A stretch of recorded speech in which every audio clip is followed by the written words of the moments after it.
What's shaking, ladies and gentlemen? My name is Gardner Oat, founder and CEO of GEMS Intercontinental, an abbreviation for Gardner's English Mastery School Intercontinental, where we learn English the practical and conversational way.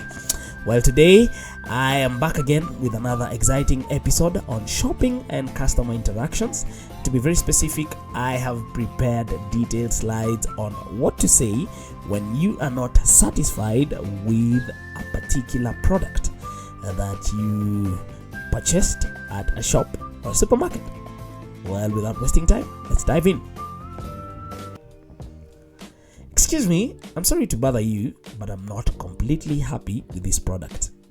Now, using I'm sorry, and excuse me, but softens the complaint and makes it more likely to be taken seriously. Use this particular phrase when you first approach staff about a particular problem. Okay, now make sure that you use a soft tone, excuse me, to get attention, and I'm sorry to bother you to show respect. Let's get to the next phrase. I'm afraid this item is defective or damaged. Now, softening phrases helps communicate dissatisfaction without sounding aggressive. Okay, now you use this particular phrase when you inspect the product. It could be at the counter and find a defect. Now you need to say it in a calm but firm tone and use I'm afraid to soften the delivery. Great, let's get to the next phrase. I would like to return or exchange this, please. It doesn't perform as I expected. I would like to request a refund / return. It's commonly recommended in what we call the customer service phrase guide, alright? Or rather the customer service discourse. Okay, and it sounds more genuine, alright? And not very aggressive. Okay, so you use this particular phrase when you are at the till or customer service desk, and then you need to say it, or rather use I would like to rather than I want to keep the tone very respectful. Fantastic. Let's get to the next phrase.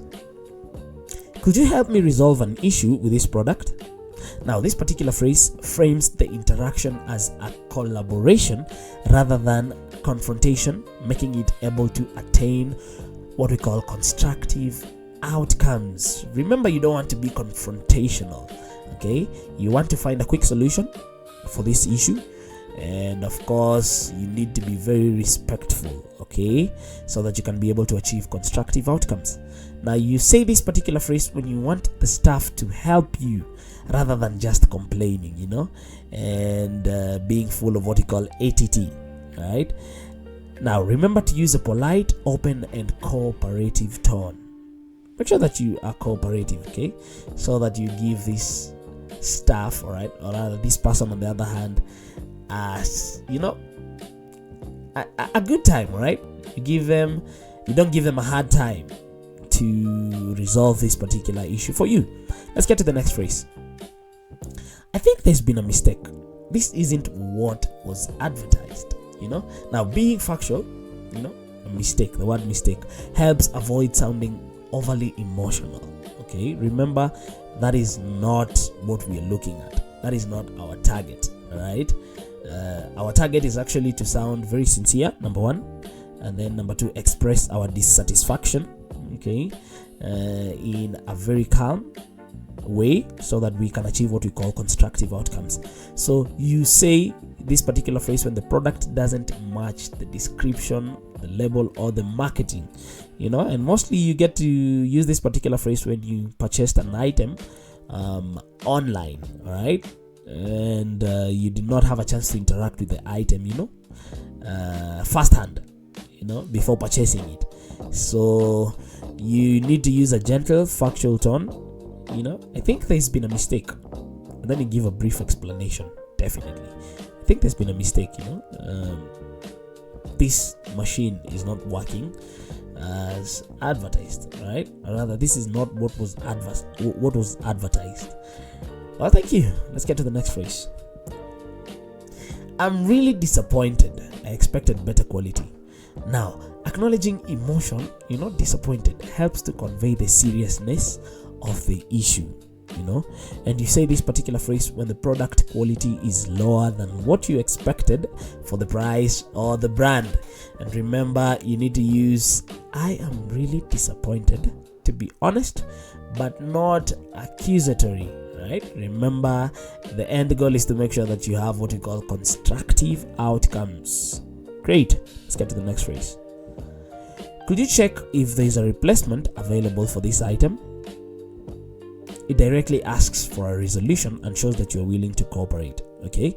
Now, when you want to exchange rather than refund is when you get to use this particular phrase. Okay. And you need to sound courteous, right?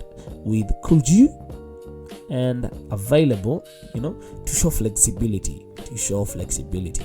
Great. Let's get to the next phrase. I'm hoping to receive a refund for this, please. Now, softer phrasing, hoping, the word hoping, makes the request less confrontational. Remember, that was the end goal, less confrontational, but have constructive outcomes. And you use this particular phrase when exchanges are not an option or you want your money back, okay? Now, remember to sound polite, okay? Hoping to receive, softens the demand. Great, let's get to the next phrase. I'm hoping to receive a refund for this, please. I think we already tackled this, right? Let's get to the next one. Could you explain your return policy to me? Now, understanding the policy helps to set what we call realistic expectations. And effective complaining strategies include asking policy questions clearly. Okay? Yes, if at all you have to complain, then you need to ask the policy questions clearly and understand what you're dealing with. Okay, so you use this particular phrase when you are unsure about how returns or refunds work in this particular store. And remember, using could you explain, makes it sound respectful and curious. Okay, could you explain your return/refund policy to me? Great, let's get to the next phrase. I received this item recently and it doesn't seem to work properly. Now, giving a specific but gentle description of the problem encourages the staff to help rather than defend, okay? Rather than get defensive. Okay, you give them a chance, and encourage them to help you. And remember, that was the end goal at the end of the day, to achieve what we call constructive outcomes. So use this particular phrase when the product's functionality is faulty. Number one, it could be an electronic, or it could be appliances. Yeah, that is when you get to use this particular phrase. And remember to use a calm, non-accusatory tone. Doesn't seem to work properly. Suggests that you are open to resolution. Fantastic. Let's get to the next phrase. I feel like this doesn't match the product description or advertisement. Expressing a feeling, I feel, rather than a blame helps avoid defensiveness. It helps to avoid what we call defensiveness. Okay. Now you use this particular phrase after inspecting the product and comparing it to its description or ad, especially when you purchase the item online. Okay. Now you need to use a measured, calm tone. I feel like, to soften the criticism. Okay, you don't want to be very aggressive when delivering this particular phrase. Let's get to the next one. I understand mistakes happen, but this isn't what I paid for. Right now, this particular phrase balances empathy and assertiveness, making resolution more likely to happen. Okay, and of course you use this particular phrase when the product or service is clearly under delivered. Okay, and you actually use the phrase to express your disappointment of the service that was clearly under delivered. And then of course you also show willingness to do what? To get a resolution, a quick resolution for that particular issue. Now you say it in a calm, diplomatic tone, and remember that you need to show that you're very calm. Okay, and that is why you need to use the phrase I understand mistakes happen, to show empathy. This isn't what I paid for. It states your expectation, and to show that you are also very disappointed, extremely disappointed by the under-delivered service. Fantastic. Let's get to the next phrase. Could you escalate this or get someone else involved? I'm a bit stuck. Now escalating shows that you're serious but still very respectful. Don't just go about people's businesses shouting and howling like a mad person. I need to see your manager. Where's your manager? Where's your supervisor? You don't want to come out as being very aggressive. Number one, the end goal is to achieve what we call constructive outcomes. So using this particular phrase escalates the issue and shows that you are serious, but you still maintain that respectful tone. Could you escalate this or get someone else involved? Right? I'm a bit stuck. Now, you say or use this particular phrase when regular staff cannot resolve your complaint, okay? And you need somebody who has a higher rank, okay, or higher authority to get you a quick resolution for that issue. Now, you need to be very respectful but firm. Could you escalate? It's polite but clear. Could you escalate this? Fantastic. Let's get to the next and last phrase for this particular episode. Thank you for listening. I appreciate your help with this. Now, as I told you earlier, gratitude goes a long way. It leaves the interaction positive and encourages good service.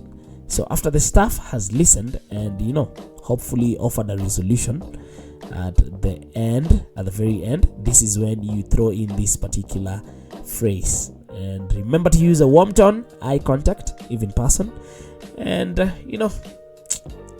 to show sincerity in your voice. So thank you for listening. I appreciate your help with this.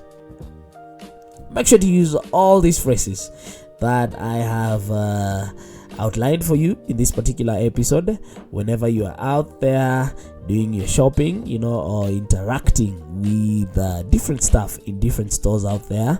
And of course, whenever you are not happy with any service, or rather whenever you're not satisfied with a given product.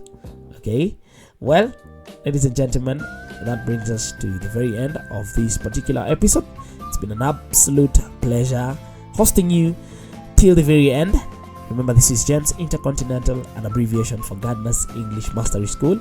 Intercontinental, where we learn English the practical and conversational way. So till next time, thank you for your time. Bye bye.